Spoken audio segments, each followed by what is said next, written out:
último día de julio, porque julio trae 31, ¿verdad? Sí. No, yo no me sé esa mnemotecnia de que el Con puño los nudillos. de los nudillos, pero bueno, 31 de julio es mañana, ya nos vamos a acabar julio y acabamos semana, pero además con la fiesta de contextos. Qué bueno que está con nosotros, quédese, disfrute de la presencia de estas dos magníficas secciones que tenemos para arrancar el contextos, el doctor Francisco Valdés Pérez Gasga en Abuelo de Pájaro, el profesor Antonio Álvarez Mesta en el contexto del texto, y más tarde en el tema de la semana, por ahí de las 9:05, 9:06, estaremos empezando a platicar sobre extorsiones y robos cibernéticos, cómo protegernos. Ahora sí que es una guía, un manualito, un curso intensivo de cómo debe protegerse. Bueno, pues Francisco, qué bueno que estás con nosotros, qué bueno que te tenemos acá y que podemos tener Abuelo de Pájaro. ¿Qué tal? Buenos días. Fíjate que una vez más vengo sin invitado y sin tema. Estaba pensando que... Oye, es que temas siempre hay. Sí, ¿verdad? El día de ayer estuvo muy padre, que fue el día que cada vez tenemos menos saldo positivo. Sí, de que ya se nos acabaron los recursos. Ya se nos acabaron los recursos para este año. O sea, y ya si ves año con año va para abajo, sí, para abajo, para un abajo. mes, un día se está decreciendo. Sí. Sí, y bueno, claro, tema ahí un montón, las inundaciones en Kentucky que llevan 20 muertos y cientos de desaparecidos. La ola de calor en Europa que acaba de pasar, que obligó a cerrar un aeropuerto porque el asfalto se había deformado, se había hecho como plastilina. Como el de aquí, como nosotros comprenderemos. Sí, ahí en el Revolución. De Ándale. O sea, podemos decir que tenemos calidad de aeropuerto italiano. Británico. Ajá, británico. Y luego trenes que se tuvieron que suspender también porque las vías se expandieron demasiado y se podían descarrilar los trenes. En fin, estamos viendo una serie. Lo de Kentucky, a lo mejor le pongo yo un poco más de atención porque tengo familia que vive ahí. No exactamente en esa parte del estado, pero... ¿Dónde está aquí Kentucky? En el sur la parte más norte del sur de Estados Unidos, digamos. La parte más norte del sur de Estados Unidos. En el río Ohio, o sea, al sur de Ohio. Pues está al nortecito, ya no está tan... Sí, pero en la guerra civil formó parte de la Confederación. Y entonces resulta que en diciembre de 2021, hace 7 meses, tuvieron una ola de tornados imprecedentes en la historia del estado, con una cantidad de muertos increíble también. Entonces, dos eventos extremos así, que tienen que ver con el clima, pues deben ponernos a pensar a todos. Pero luego estaba pensando también este tema, este lugar común de los viajes ilustra, ¿no? Y me acuerdo de una amistad que tenía un local comercial aquí cerca de la Alianza, y había un señor ya de cierta edad que lavaba los coches. Y un día este amigo tenía que ir a cobrar alguna factura a Chávez, a Francisco y Madero, y le dice al señor, véngase, acompáñeme. Y me di cuenta que en cuanto salimos de la ciudad, en toda su vida él no había salido de la ciudad de Torreón. Estaba maravillado volteando a ver todo aquello nuevo para él. Y que al notar esto mi amigo le dice, ¿qué pasó, fulanito? Dice, no, es que no cabe duda, qué grande es nuestro México, ¿no? En un viaje de Torreón a Chávez se dio cuenta lo grande que es nuestro México. Y ciertamente, pues sí, los viajes ilustran. Y luego me puse a pensar, ¿cuál fue mi primer viaje que yo siento que me ha ilustrado en algo? Y debo haber tenido yo 10, 11 años. Y a la vuelta de la que fue muchos años nuestra casa, estaba la Casa Mudéjar, que era por dentro de una especie de vecindad.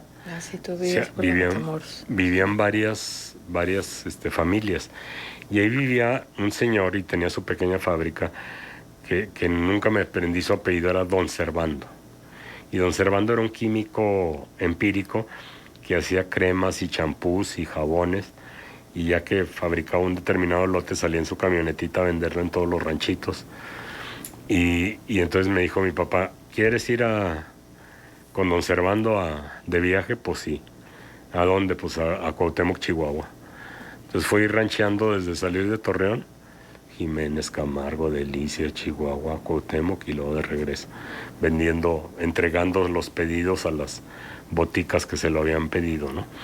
Y era una camionetita bien carcacha con una hélice de madera en la punta, que cuando ya agarraba velocidad daba vueltas.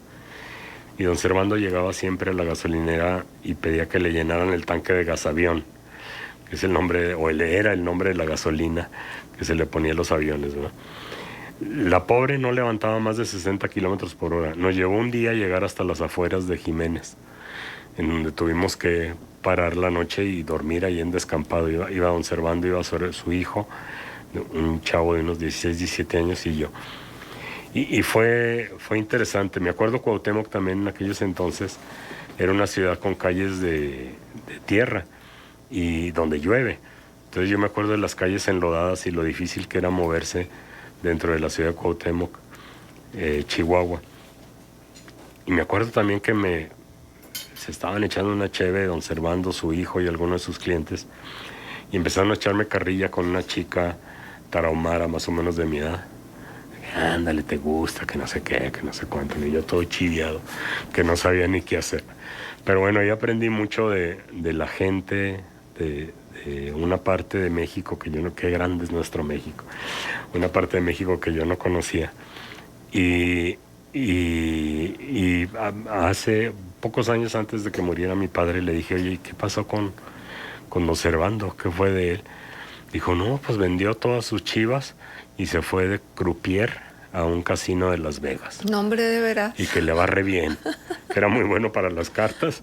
Entonces trabajaba en un casino de Las Vegas. Y ya no supe y no sé su apellido, de manera que ya no sé cómo rastrear su historia, la sí, su huella. Pero ese era todo el tema que traía para hoy. No sé qué. No, es que los viajes ilustran. Sí. ¿No? Finalmente. Y alguien decía, el mejor... La vuelta al mundo en 80 días, ¿se acuerdan? Sí. Alguien decía, el mejor remedio contra los prejuicios y el racismo es viajar. Yo no estoy tan seguro, porque si viajas con tus conceptos ya muy bien establecidos, no te los van a curar, no te los van a cambiar. Uh-huh. Y eso me recuerda ahorita, ojalá y no me esté oyendo este amigo, fue a Europa y fue a España. Dijo, no, hombre, pero qué mugrero la paella que se come en España, Le digo, ¿cómo? Sí, nada, que una cosa pastosa, batida, horrible. Digo, pues eso es lo original. Los que lo hacemos de una manera diferente somos nosotros, ¿no? Y lo hacemos de una manera distinta porque para empezar usamos un arroz distinto. En Europa se usa el arroz arbóreo, que lo pueden conseguir aquí a precios carísimos, y que es un arroz que obviamente tiene otras características al gusto, al tacto. Diría mi esposa Patricia, es un arroz chiclosito. Es como casi un risotto. Sí, exacto. Y es el mismo arroz que se usa para el risotto. Depende de dónde te comas la paella también, no todas también, las paellas son iguales. Y por ejemplo, en Cataluña le dicen arroces, ¿verdad? No le dicen, bueno, sí le dicen paella, pero sí, realmente dice un arroz y ya se entiende que puede ser una paella o una variante de... El que nunca me atreví a probar en Barcelona fue el arroz de conejo con caracoles. Bueno, es que la paella original de Cataluña lleva conejo. Sí, y lleva muy pocas cosas de las que nosotros suponemos que lleva la paella. Sí. Es que te digo, todo depende. Claro, de dónde vayas y demás. Y paella es en realidad la sartén en donde se cocina. Ajá. Que es la misma palabra que paila, por lo que le llamamos paila al pueblo que está yendo para Parras. Las pailas en esta parte del desierto chihuahuense son los artefactos hechos de metal en donde se cuece en una solución de agua con ácido sulfúrico, se cuece la candelilla para extraerle el látex, que luego es una cera muy preciada por la industria de los cosméticos y la naviera en su momento. Un montón de aplicaciones. Sí, acuérdate que así fue como hicieron mucho dinero quienes se dedicaron a esto, que es una actividad sumamente matada. Sí, es verdaderamente dificilísima. Pues sobre todo cuando empezó a explotarse la candelilla aquí en Coahuila, que había pocos instrumentos, pocos recursos tecnológicos, y lo que lo usaban era para impermeabilizar las cubiertas de los marcos. También para hacer chicles de alta calidad se usa la cera de candelilla. Nunca me topó uno de esos chicles, pero supongo que existen. Pero fíjate, también es una explotación de un recurso silvestre. Y ahí hay un problema, que el recurso silvestre pues se renueva a la tasa que la renueve la naturaleza. Y resulta entonces que al no ser diferente a un recurso cultivado, en el tú ya tienes tus ritmos y sabes cuándo va a salir la cosecha. Entonces, ¿qué ha pasado con la candelilla en esta parte del mundo? Pues que no la hemos acabado. En una ocasión también yendo para Cuatro Ciénegas nos pidió un aventón un par de campesinos, y es que iban a la candelilla a 40 kilómetros de donde estaba su ejido, porque en 40 kilómetros ya no había candelilla, ya se la habían acabado, ¿no? Y sí es una actividad muy matada, en donde quien extrae la cera de candelilla, el campesino que está con la paila y el ácido sulfúrico y demás, no le gana mucho, ¿eh? Pues no. Le gana el del, como en todo, ¿no? Le gana el que está en la punta de la pirámide. Pues sí, porque ellos nada más lo que aportan es la materia prima. Claro, claro. Pero cortarla, manejar sustancias Y peligrosas. aparte es espinosa la candelilla, o sea, realmente sufren mucho manejando la candelilla. No sé si alguna vez conté aquí la anécdota con Martí Boada, que naturalista catalán que ha estado aquí en este estudio. Fuimos a Cuatro Ciénegas y él es de origen, él viene de las faldas de una gran montaña de Cataluña que se llama el Montseny. Entonces trae toda esta cultura forestal desde niño. Me tocó estar en un verano en el Montseny. ¿Sí? En una casa, porque mucha gente tiene casas así para descanso.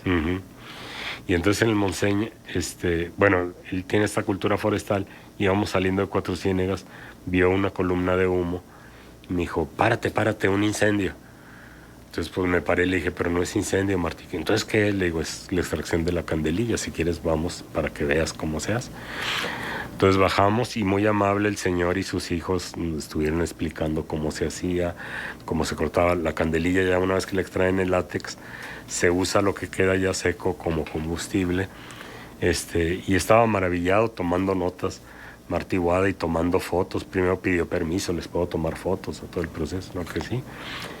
Y al final dice, oiga, pero cuando yo regrese a mi país, quiero mandarles las fotos. Todavía eran cámaras de rollo. Quiero mandarles las fotos. ¿A dónde se las puedo mandar? Entonces grita el señor, fulanito, dale la dirección aquí a este señor. Y sale un chavito de 12, 13 años y le dice, hernandezmartinez@yahoo.com.mx. Estamos hablando de hace 20 años. Y aquel en medio del desierto que le den una dirección de correo electrónico, una gente trabajando una cosa tan marginal, ¿sí? Se quedó así, como congelado, y luego le dice el chavito, todo con minúsculas. Así, y empezó a anotar, ¿no? Entonces fue muy, muy curioso, ¿no? Esa cuestión. Ahora que me ha dado mucho por ir a la Sierra del Sarnoso y entrando acá por el ejido El Rayo y saliendo por Dinamita, ahí todavía ves mucho la candelilla. ¿Por qué? Pues porque los ejidos de ahí tienen agua todo el año. Fue el gran problema por lo que estaba trabado Agua Saludable. Y entonces los ejidatarios se dedican a cultivar la tierra, no a extraer candelilla, ¿no? Entonces puedes ver ahí también una cuestión totalmente económica y social actuando sobre el mundo natural, ¿no? Y la candelilla tiene, eso yo lo descubrí ahora en la pandemia, tiene una flor pequeñísima, muy bonita, muy delicada. La varita de la candelilla se llena de esas pequeñas flores, ¿no? Deben ser de 1 o 2 milímetros de diámetro. Y bien interesante, ¿no? Pero es eso, que esa parte que ahora ya es área natural protegida estatal, no ha sido explotada de esa manera, y por eso el desierto ahí es tan bonito. El problema son los marmoleros, que sí han estado impactando mucho ahí el ambiente, ¿no? Con el trasiego de estas piedrotas y demás. Oye, fíjate que ayer recibimos varias denuncias a propósito de Cuatro Ciénegas y nos decían que ojalá que pudiéramos sobrevolar Cuatro Ciénegas para que nos diéramos cuenta cómo están secando absolutamente todo. Paco Rodríguez, periodista, colaborador de Contrapunto, en nuestro programa de las 3 de la tarde de 91.1, pero además, por supuesto, reportero de Vanguardia, escribe en el semanario de Vanguardia, escribe en el Universal. Bueno. Es de verdad, digo, yo me precio de poder tenerlo acá porque es de los pocos periodistas de investigación que realmente se meten a fondo en los temas. Bueno, todo esto es para decirles que él publicó en el semanario de Vanguardia un reportaje sobre lo que está pasando en Cuatro Ciénegas y platicó con Valeria Sousa y le dijo, Valeria, que yo sé que la conoces perfecto, que es tu amiga, y le dijo a Valeria que ella ya no iba a estar más en Cuatro Ciénegas, que marzo del año que entra era la última visita que hacía, porque no era capaz de resistir el destino de las tortugas, que el destino de las tortugas era la muerte. O sea, por Entonces, salud mental. Se los dejo ahí también como parte de una preocupación muy grande. Claro. Y finalmente, pues son los cultivos de alfalfa lo que están originando esto. Todo el agua que sale del Valle de Cuatro Ciénegas para irrigar cultivos de alfalfa. Y el agua que se está extrayendo del subsuelo, que también está afectando el agua de las pozas. Y es una tragedia que hemos estado hablando desde el 99 sobre ella, ¿no? Y que sí se habló mucho de las soluciones y las intervenciones de Profepa y demás. Bueno, y frenaron, ¿eh? En su momento frenaron.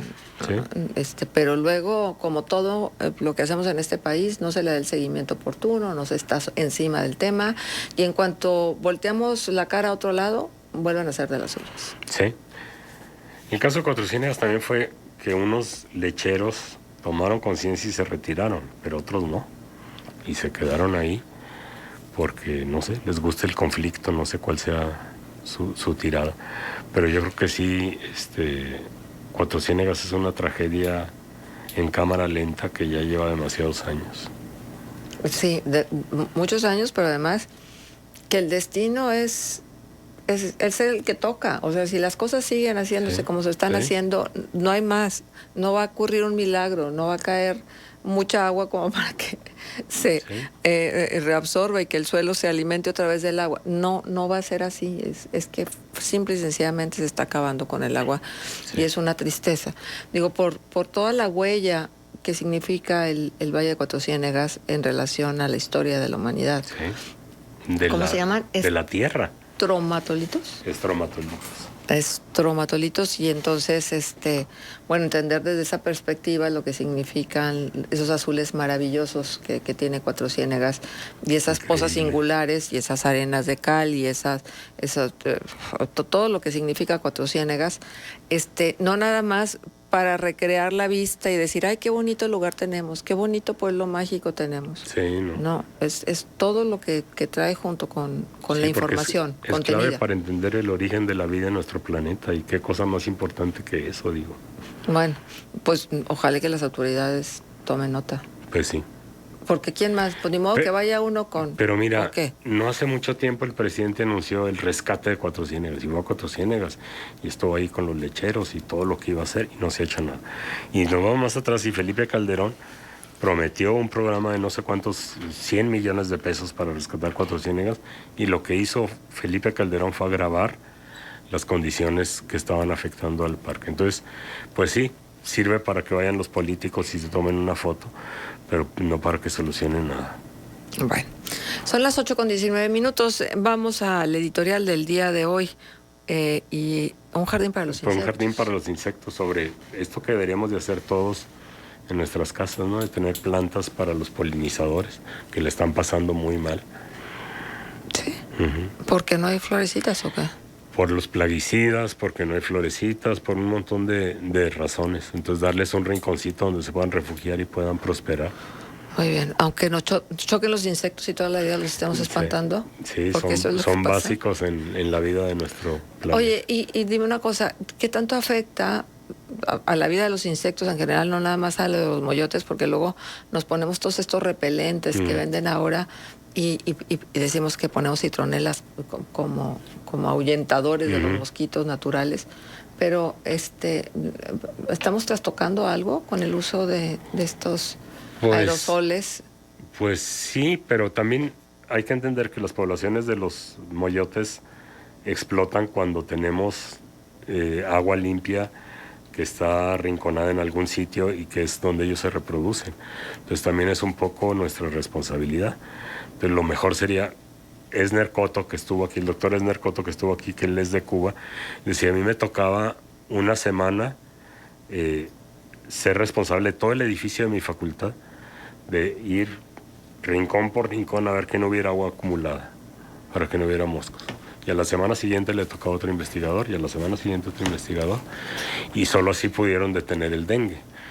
pero aquí no lo hacemos y deberíamos de hacerlo de nuestras casas, ¿no? O sea, es en agua limpia que se Necesitan reproduce. agua limpia para reproducirse y sangre humana. Bueno, Sangre... lo que entendemos con agua limpia, que el agua esté ahí acumulada. Sí, así. puede ser agua de lluvia, etcétera, en una llanta o lo que sea, Bien. ¿no? Bueno, entonces vamos a escuchar el editorial del día de hoy.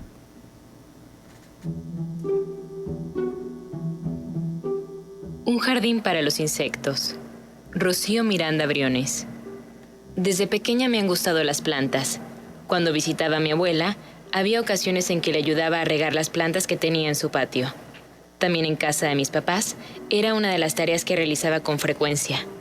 Recuerdo con alegría las visitas que hacíamos a los viveros del Lerdo, en las que regresábamos con la camioneta llena de plantas con flores hermosas.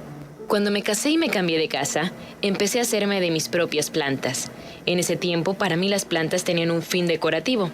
Sí entendía que son seres vivos, pero no lograba ver aún la relación e importancia que tienen para otros seres como los insectos. Entonces descubrí la observación de aves y con ello la plataforma naturalista. Esto transformó por completo mi manera de ver el mundo y los seres vivos que habitan en él. Fue ahí que comenzó a rondar por mi cabeza la idea de hacer un jardín para polinizadores en mi casa. Al principio me pareció algo difícil de llevar a cabo, ya que el único espacio en el que podía ponerlo era una terraza en el segundo piso. Además, las plantas tendrían que ir en maceta, por lo que no crecerían tanto. En estos días hubo un invitado en el programa Abuelo de Pájaro, el biólogo Carlos Velasco, quien habló justo de los polinizadores y la importancia de proteger a las abejas nativas. Ese fue el empujón que me faltaba para decidirme a hacerlo. Visité el vivero y compré algunas lantanas con sus pequeñas flores rojas y amarillas, así como lavandas y salvias. Las coloqué en la jardinera de aproximadamente 1 metro de largo. En esos momentos todavía pensaba que probablemente no llegaría a nada, por estar en un segundo piso y porque el espacio destinado al jardín era pequeño. Entonces un día, al salir a observar las plantas que conformaban mi experimento, vi una pequeña mariposa saltarina en una de las flores de salvia. Rápidamente saqué mi cámara para poder registrar al primer polinizador que visitaba el jardín en mi presencia. Con el paso de los días pude observar que llegaban algunas abejas y mosquitas a alimentarse de las flores que crecían ahí. Algo que me llenó de emoción fue el ver que las abejas que arribaban a mi jardín eran abejas nativas, que son las que se encuentran más amenazadas en la actualidad por el cambio climático, la agricultura intensa y los plaguicidas. Esto me motivó a incluir una mayor variedad de plantas con flores como girasoles, zinnias y cenizos. En los 3 meses que ha pasado desde que comencé mi jardín, he podido observar 6 especies diferentes de abejas, 5 tipos distintos de mariposas, así como varias especies de arañas, chinches y escarabajos. Sigue siendo un espacio pequeño y algunas personas incluso podrían opinar que luce un poco desordenado, pero me llena de orgullo el pensar que al cuidar de ese jardín, pongo mi granito de arena para proteger la biodiversidad que existe en mi ciudad, en mi país y en este hermoso planeta que compartimos con tantos otros seres. Contextos. El programa líder en la radio.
Vuelo de pájaro está con nosotros el doctor Francisco Valdés Pérez Gasga.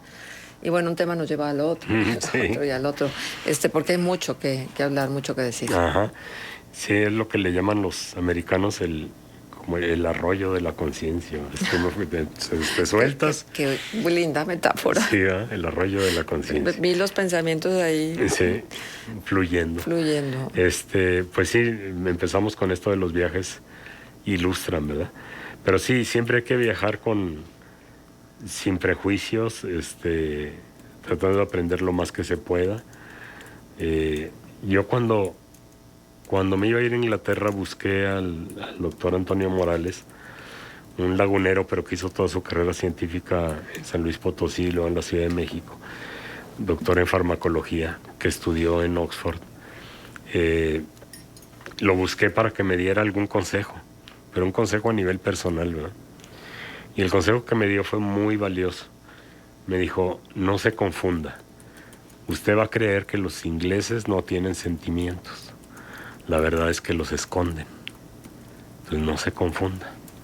Y sí, es cierto, te entrenan desde niño a que nunca muestres tus sentimientos y a ti te parece gente muy fría. Pero el mismo doctor Morales me decía, yo cuando llegué de estudiante, apenas había conocido en una reunión al que iba a ser mi director de tesis, cuando tuve un problema de apendicitis y tuve que entrar al hospital. Y cuando volví de la anestesia, lo primero que vi es que estaba mi director de tesis con un ramo de flores ahí al lado de mi cama, esperando a ver que yo despertara, que estuviera bien, etc. Digo, entonces, sí, no se confunda. Entonces siempre hay que llegar así, no con cuestiones preconcebidas de que los ingleses son así y ya no los cambias, o los españoles son así. Por ejemplo, los españoles, ¿no?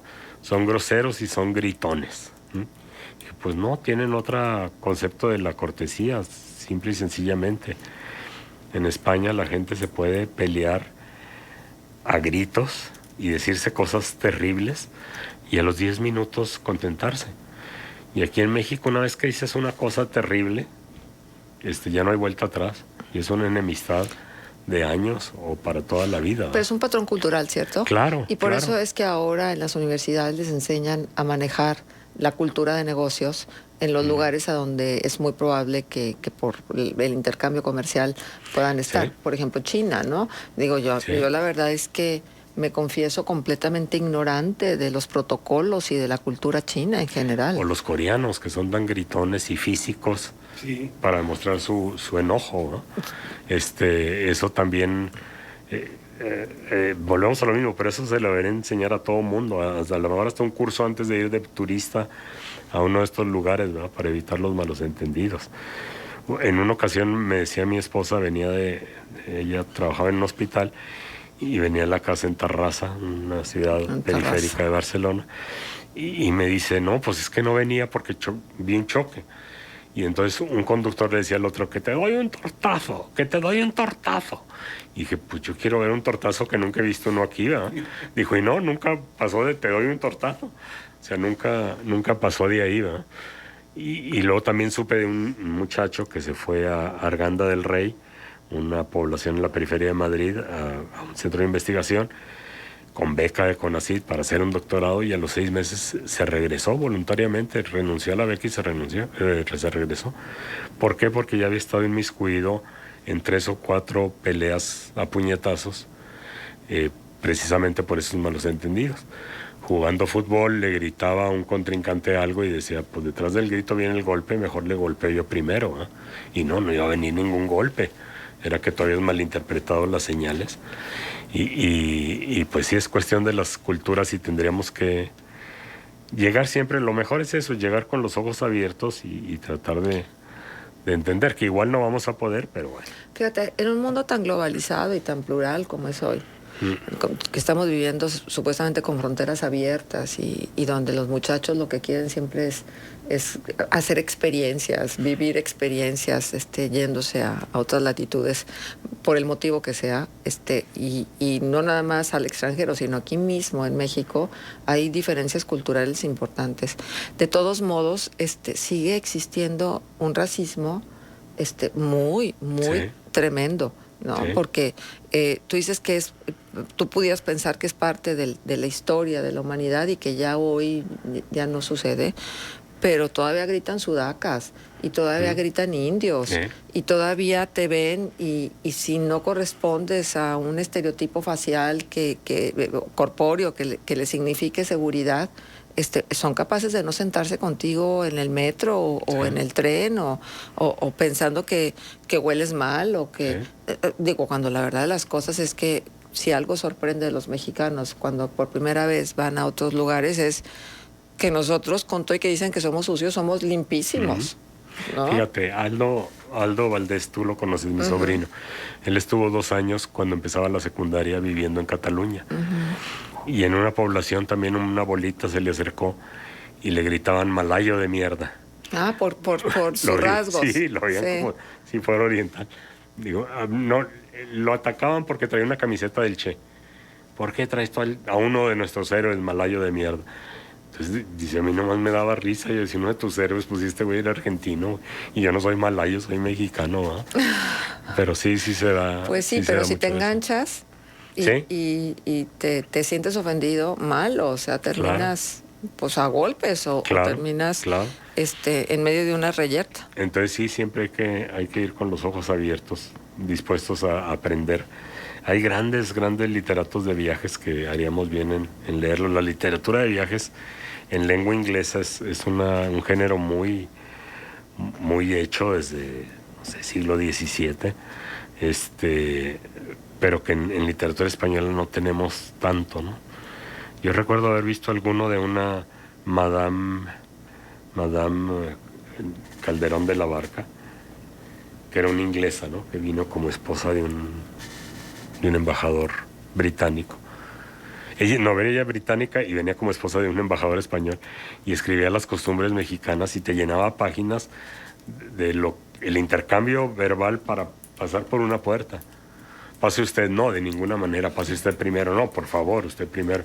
Y nadie pasaba, ¿no? Pero sí, nosotros somos muy ceremoniosos y eso se nos distingue. En España había el dicho... Hasta empalagosos somos. Y quizás hasta hace poco todavía existe, o a lo mejor todavía existe, que era más cortés que un indio mexicano, ¿no?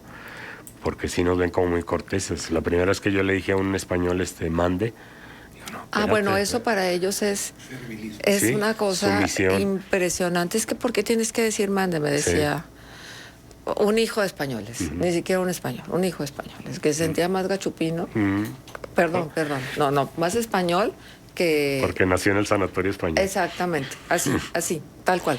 Y ceseaba y todas estas cosas, ¿no? Cuando la verdad es que toda su vida Pero la como había dices, pasado son acá. patrones culturales. Sí, está bien, pero y entonces me cuestionaba mucho, es que ¿por qué dices mande? Pues porque así me enseñaron, a que cuando me hablen yo diga mande. Sí. Es que eso es someterte al otro y entonces traes la esclavitud en la sangre.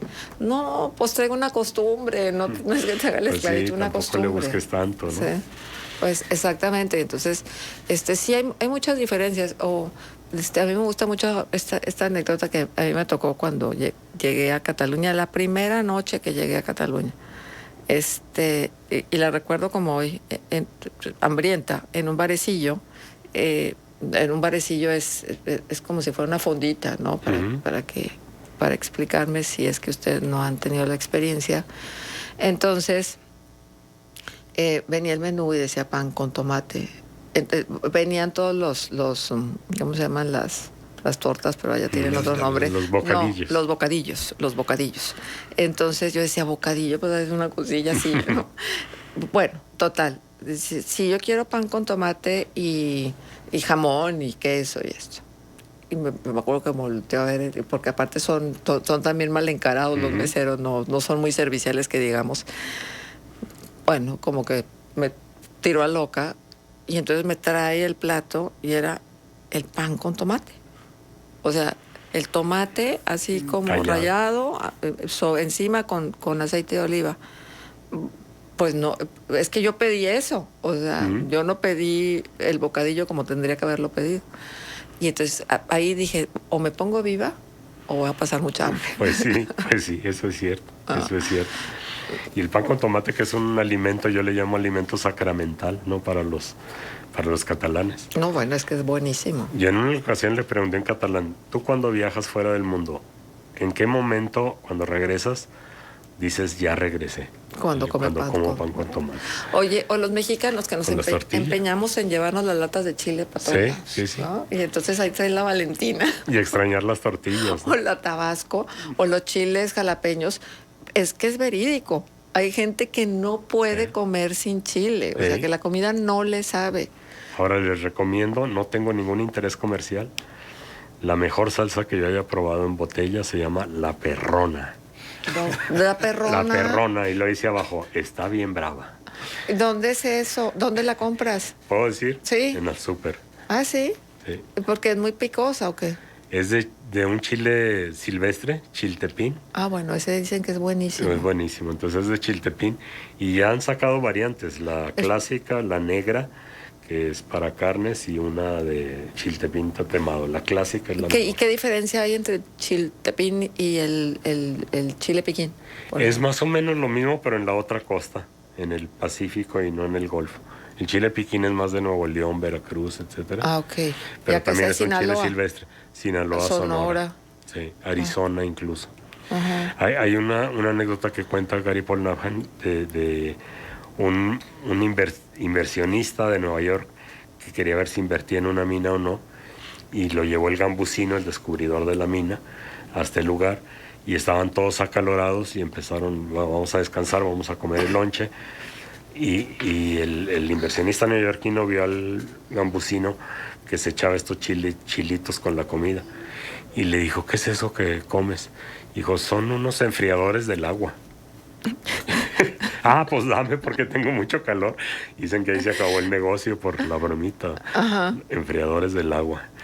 Así sabe el agua más fría si estás bien enchilado que si no. Por ejemplo, ya que estamos en el tema de la gastronomía, que es otro de los valores de los viajes, o sea, Sí. dicen que somos lo que comemos y que la cultura se refleja en lo que comes. Yo creo que somos mucho más de lo que comemos, pero porque no nada más comemos, no solo de pan vive el hombre, comemos otro tipo de cosas. Las emociones, por ejemplo, que también luego son arquetípicas de ciertos lugares. Pero hay bueno, que a mí me pudo muchísimo su muerte, Anthony Bourdain, que era un viajero incansable conociendo las gastronomías del mundo, y tiene magníficos libros que te permiten acercarte a toda esta experiencia que él tuvo a lo largo y ancho del mundo. Sí. Bueno, pues qué lindo a platicar a propósito de viajes, y mira, viene bien porque estamos todavía en plenas vacaciones.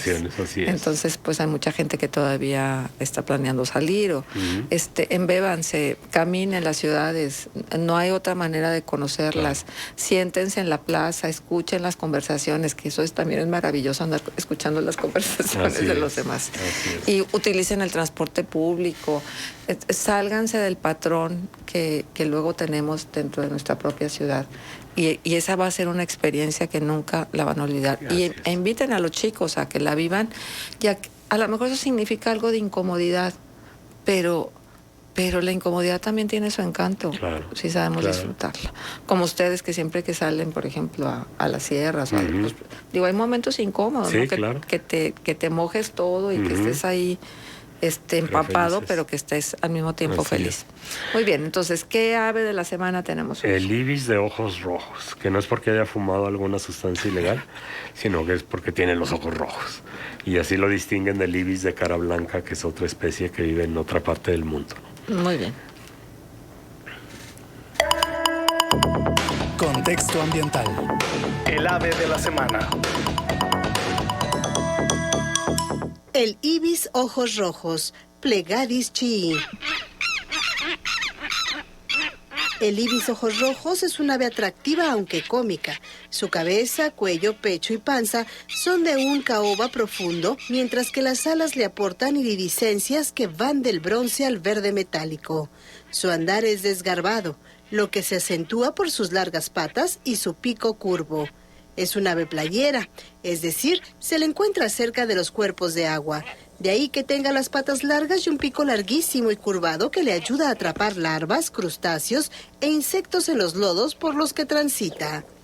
Se le puede ver temprano por las mañanas dirigiéndose en grandes formaciones en forma de V hacia los campos de cultivo. Son aves grandes que en la laguna les gustan las nogaleras y los alfalfares recién irrigados. Aunque en México hay poblaciones reproductivas y poblaciones migratorias, en la comarca lagunera el ibis de ojos rojos se ve todo el año, pero con mayor frecuencia en otoño e invierno. Le gustan los humedales con tules del género Tifa, pero, como ya dijimos, se alimenta también en zonas agrícolas recién regadas y en estuarios si se encuentra cerca del mar. Las aves de la familia de los ibis tienen lazos muy fuertes con culturas muy diversas. Entre los pueblos originarios de los Estados Unidos eran símbolo de un valor sin reservas. En el antiguo Egipto, el ibis sagrado era objeto de adoración religiosa.